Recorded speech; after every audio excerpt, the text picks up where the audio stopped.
Hi, everybody. Welcome back to another episode of the Power Podcast. But it's really called the R&R show this time.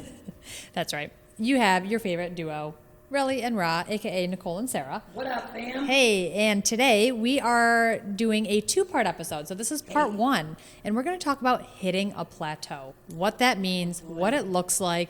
Is it true? Is it not true? Just information to help guide you through your fitness journey. And debunk some of your beliefs. Yes, that's our favorite part. That's my favorite part. Yeah. Well, I mean, there's so much information out on social media, online. Like It's the overwhelming. internet is a great place, but it's also an overwhelming place. Lots of information, lots of misinformation, things that apply to you that don't apply to others.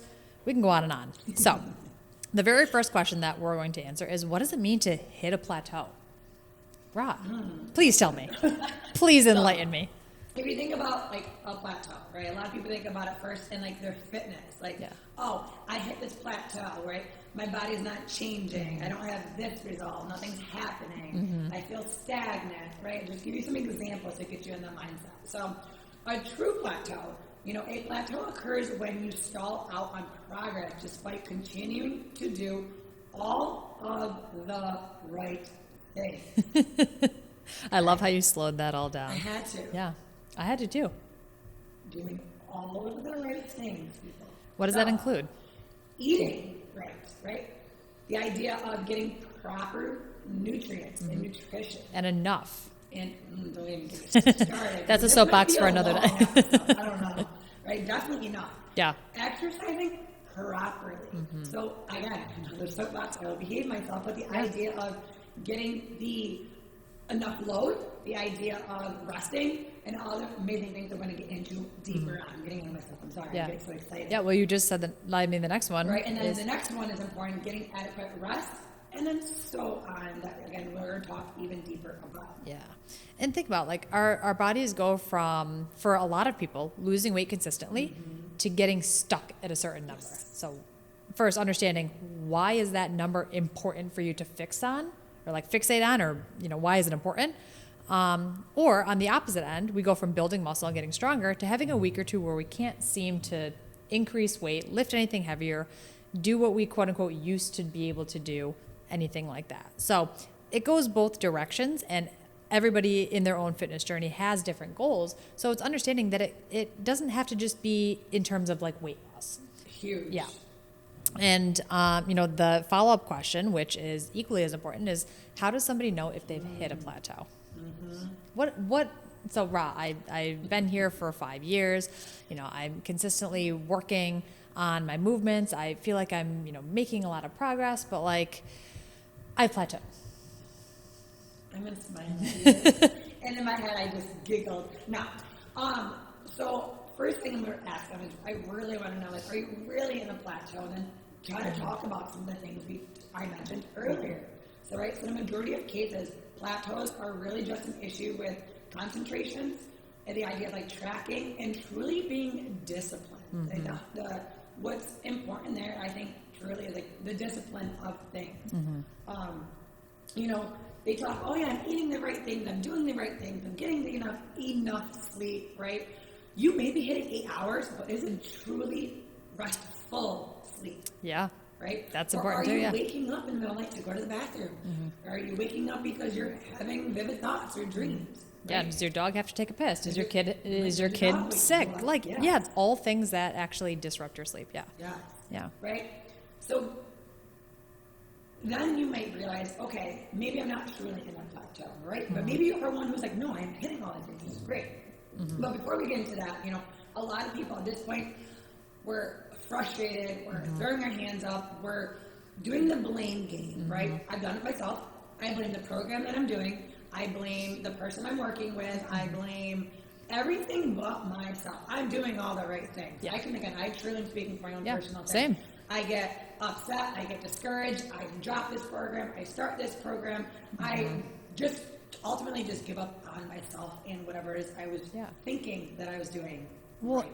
and one thing that you said that is so important to think about is, are you seeking external validation and the external accountability versus looking inward? Because a lot of the times, like if you're a program hopper, like we say, and you're looking for the next best thing, most of the programs are going to involve a lot of the same elements, and the underlying like foundation is all the things that Raj has said: your sleep, your nutrition, your stress, your rest.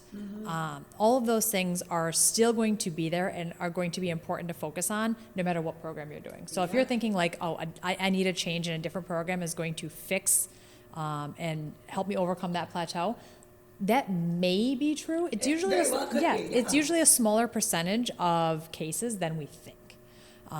So before you go down that rabbit hole in your own brain of, oh my God, I've plateaued, I need to overhaul my whole life, we want you to consider the following things. And the first thing is, this is Raz's first stepping stone soapbox, is how really ask yourself, how is your nutrition? Yeah, I mean, that's huge, right? So oftentimes we think we're being really diligent, we're doing the right things, using the right tools, right? Until we realize that we really have not been eating the greatest, and we've been slacking off here and there. Or my favorite is, I was really good during the week, I'm going to enjoy my weekend. Yeah. What? No, thank you. No, thank you. Or you can go the rally approach and enjoy things every day in moderation. Like being consistent and being real with, okay, what is warranting me going crazy on the weekend? Yeah. So that's just my personal little, So a lot of the times we think our nutrition's on point, but we're forgetting little things. I call them BLTs. All those extra bites, licks, and tastes. I love a BLT. I love BLTs too. And all the extra bites and licks and tastes I'm getting with that BLT, right? Who here, quick soapbox. Who here measures their peanut butter to the perfect amount and then licks the spoon? You guys. Me? No.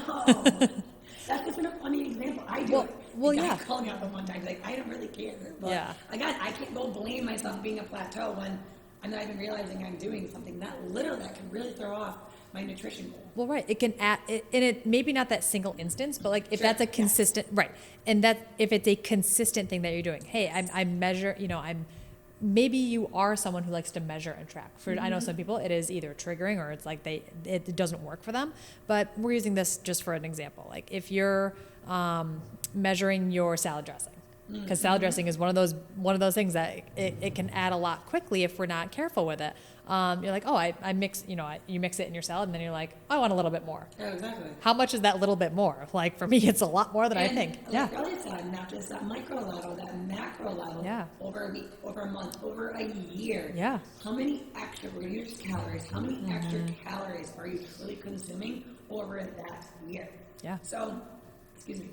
Tracking is a tool that I think is appropriate for some and not for others. Exactly. But if you're one who tracks your food, I challenge you, track it for the next week. Eat like you normally do, and then track it how you truly should be. A lot of us, like, I think I'm doing it, but actually, here's what I'm actually consuming versus what I should be consuming, per se. That's hard to do, too, because, I think of myself, whenever I went through bouts of tracking, I would track how I wanted to eat, but then sometimes I wasn't finishing my meals, or I was adding more, or I was adding a snack at night that I didn't log, like things like that. I'm like, well, that's no wonder I'm not seeing the changes that I want for myself, is because of all the crap that I'm, doing to myself subconsciously in a sense. You made another good point that I'm going to talk about next, but under eating, under tracking, right? Not under tracking, under eating, which allowed to less caloric intake, right?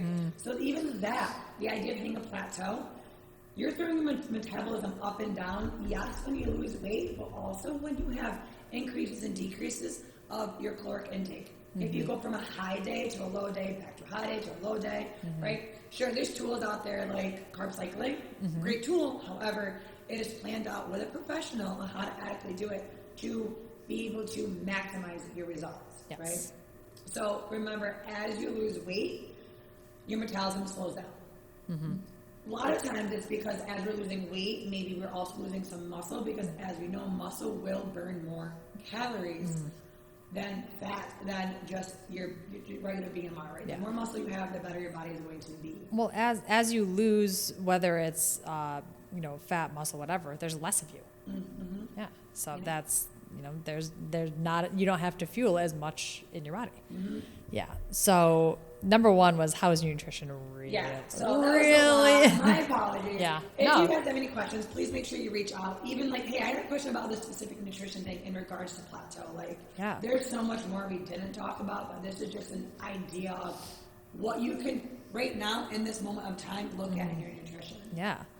And then, the next component Yes. is your workouts. How are your workouts really? Like putting them under a microscope. Yes. If you're months, years into a workout plan, that initial the newbie feeling, the new progress. Oh my gosh, this is brand new. I love it.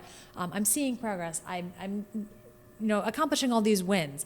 That's probably started to wear off. So ask yourself, when you're doing your workouts, are you skipping your last rep?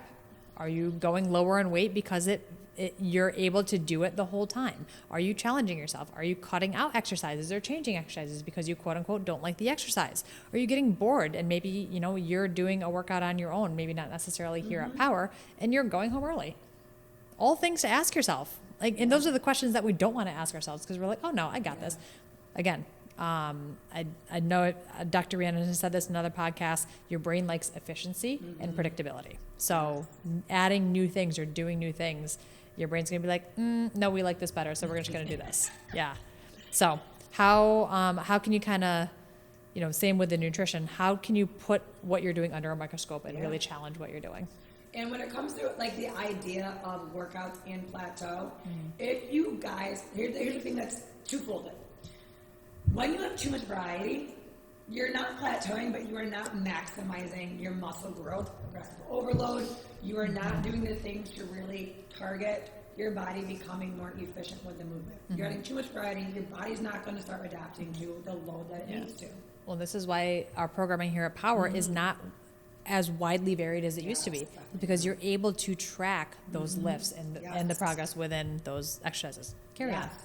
I won't get too much of my rep when we're working out. We'll talk about exercise later on in some future podcasts. Yeah. But again, things like that. Progressive overload is super important with the idea of growing muscle, right? Whether it's strength gain, whether it's hypertrophy, whether it's endurance, whether it is aesthetic, right? A lot of times, a lot of females and males too, they chase the aesthetic type of look, right? And then we don't think about it. I hit a plateau because I want to look just like this. You got to remember too that your body is meant to be a particular way for a reason. You were genetically born the way you were born, and you can only change it so much. Unless you want to pay a lot of money for it. But. True. Yeah. So there is an asterisk on that. So, with your workouts, take the next 2 weeks if you're listening to this and you're like, wow, a lot of this sounds like is resonating with me. Be super mindful and extra mindful of dedicating your entire focus to the time that you're working out. You're, and recovering. Yeah. So you're keeping your tempos. You're starting on time if it's a time-based interval. You're completing every single rep. Adding that extra rep even if it brings you 1 or 2 seconds into your rest time. Challenging yourself with those heavier weights.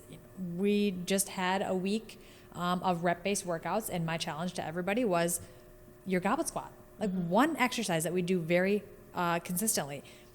What would you normally start at? Asking yourself, where would I normally start? Use that for the first set, and then ask yourself, how many more reps could I actually have gotten? If it's 3 or more, it's likely your body is becoming used to that, and it starting to feel kind of easy. Now it's time to bump it up. And see if that focus in making those changes really helps get you back on track, and see how you feel. That's going to be the biggest thing. And Roz said, your recovery, which leads into, how is your sleep? Really, how is your sleep? I want to do sleep and stress kind of put together. Yeah. How's your sleep? Yeah. Important too. Absolutely. Stress is amongst all of those, but I don't want to just add it to this one. Yeah. But this is definitely one that people skip out on the most, in the sense of we're used, so we think we only need X amount of hours. I'm used to getting X amount of hours, 5 hours, 6 hours, right? 4 hours. Yeah. Some of my nurses, right? So your body, becomes used to it, becomes conditioned to functioning on that sleep. However, you're doing the body a disservice, and you're not allowing your body to recover. Because lack of sleep will lead to increased stress levels. So cortisol, you guys, idea of cortisol and what happens to your hormones, hormonal imbalances. My females, you ain't gonna have body changes if your hormones are all over the place. Males, same thing for you. You're gonna notice that things are gonna start changing a little bit different. Maybe instead of you losing the gut, we start losing our hair. Yeah. Oh, sorry. Yeah. So there's less time for our bodies to rebuild the muscle. Because again, we recover during our sleep. That's when our body starts to go into that repair mode. Yeah. So all that strenuous activity, whether it's from a workout, whether it's from your day-to-day activities, we need that sleep, right? So recommendations 7 to 9 hours for most adults. And if you hear that number and you're like, oh my gosh, no way in hell, focus on getting as much sleep as you can and make it quality sleep. Yes, so, huge. if you're someone like me, I find myself like on my phone before I go to bed. Like I have to be really intentional of I'm not going to look at my phone because that disrupts my deep sleep. And just focusing on getting quality sleep for as long as you can. I saw something online. It was like, people who function on less than 5 hours of sleep are known as the sleepless elite. This is the type of elite that you don't want to be because it's not going to help your body in the ways that you want it to in this aspect of your life. If you're able to function, we both did for a while. It was not fun. But I want to be elite in other ways, not in the sleepless elite. Yeah. Exactly. I love that so much for no particular reason, but it's just the fact that it has a name. Yeah. So, if you're listening to this and you're like, all right, a lot of this resonates with me and I'm still feeling like I'm doing a lot of or most of the things that I need to be doing. I'm getting enough rest, sleep, proper nutrition. My workouts are really on point. Why is this still happening? Ask yourself. And when you ask yourself that, what things do we have to maybe know? So first of all, you guys, think about any type of chart you've seen, right?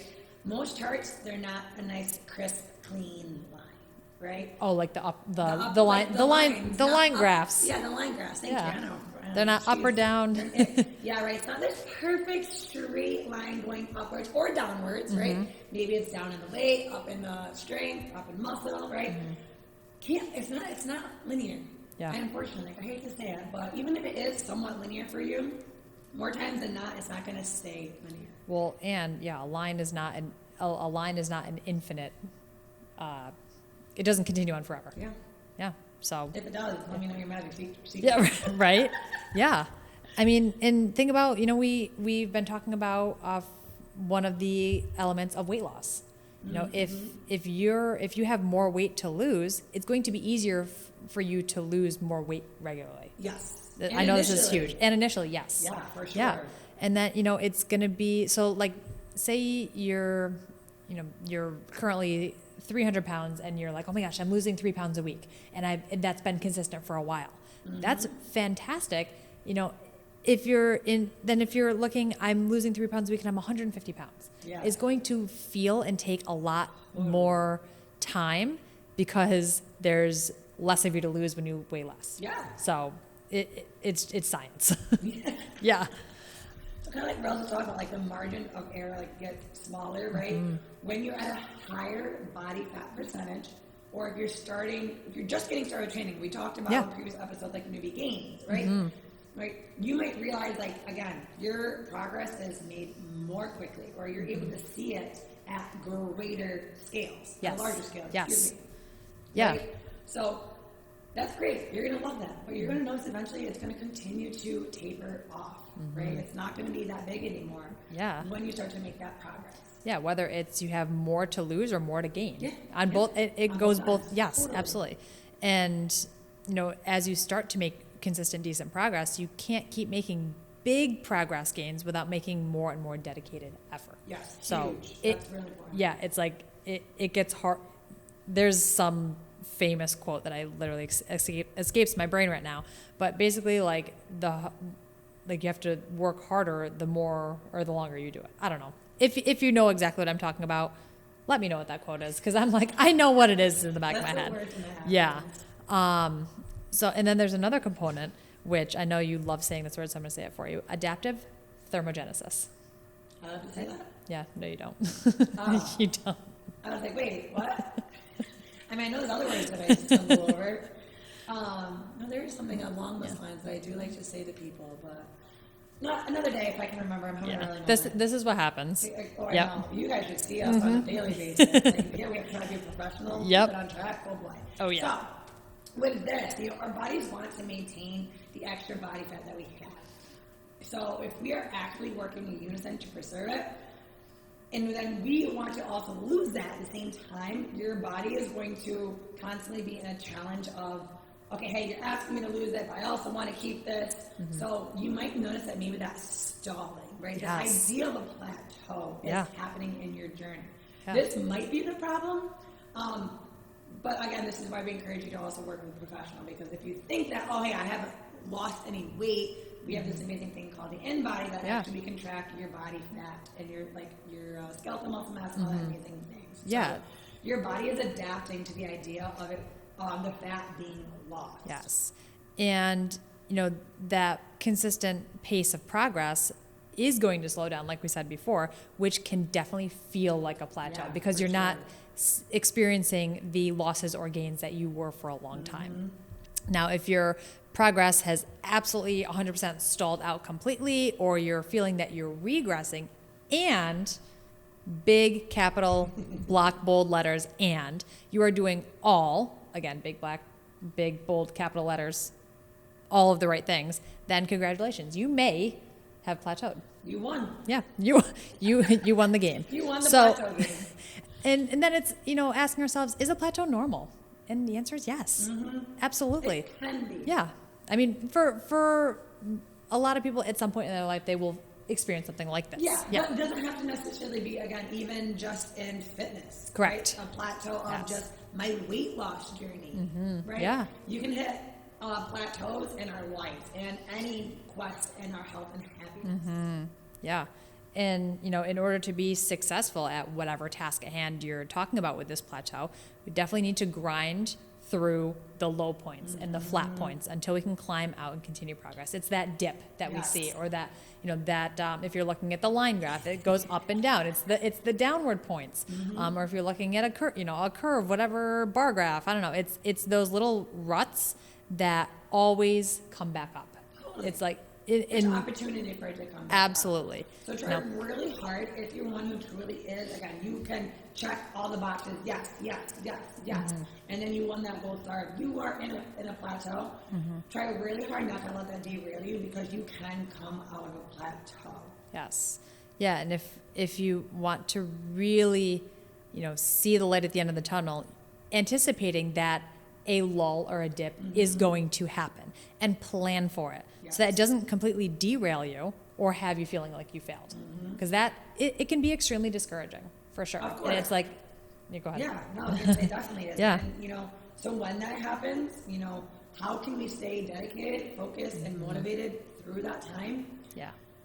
You guys, the small wins. I say it all the time. Always. It's so important. The small victories and non-scale victories too, right? As humans, we sometimes get stuck at the weight number on the scale. Yep.